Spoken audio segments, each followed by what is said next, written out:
서학개미 브리핑입니다. 지난 한 주간 서학개미의 거래 내역 살펴보시죠.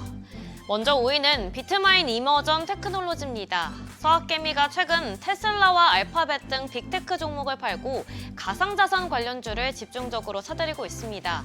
순매수 규모로는 지난달 이후 이달 15일까지 비트마인이 1위를 차지했는데요.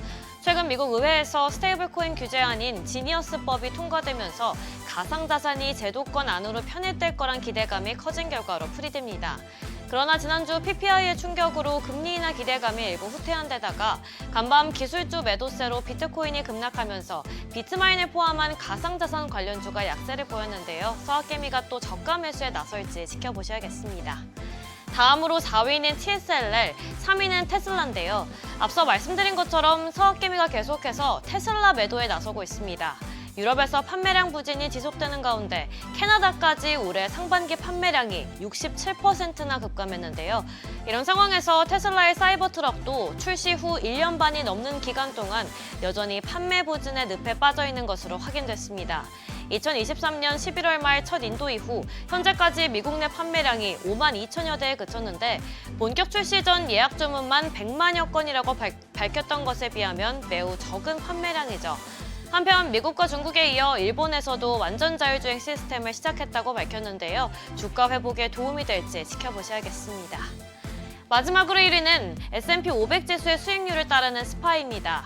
PPI의 충격으로 금리 인하 기대감이 후퇴하면서 지수가 약세를 보이자 서학개미가 계속해서 저가 매수에 들어가는 것으로 풀이됩니다.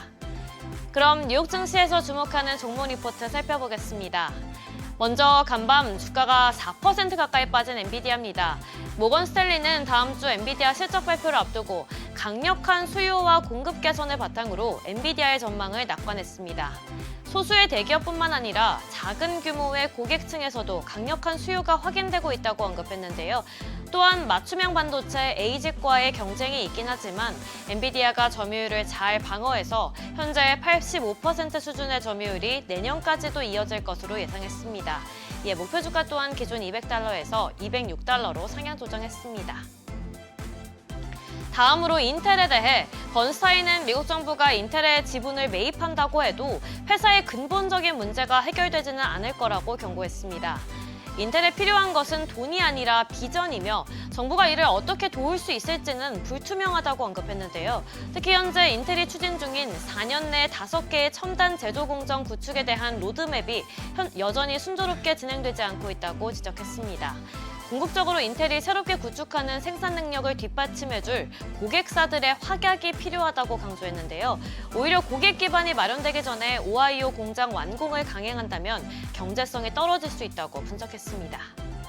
마지막으로 JP모건은 나이키가 유통 채널에서 브랜드 인기가 다시 회복되고 있다고 분석했습니다.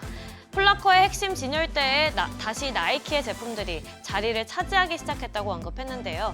특히 나이키가 남성용 신발 진열대에 첫 번째 세계열을 차지한 것은 2년 만에 처음 있는 일이라고 강조했습니다. 이처럼 나이키가 유통 채널을 정비하는 과정에서 풋라커가 핵심 매장으로 협력하고 있는 것을 알 수 있는데요. 또 한편으론 핵심 상품 중 하나인 조던의 인기가 뚜렷하게 회복될 수 있는지가 나이키의 단연간 성장세를 좌우할 거라고도 분석했습니다. 그러면서 목표 주가를 기존 $85에서 $90로 상향 조정했습니다. 지금까지 종목 리포트 전해드렸습니다.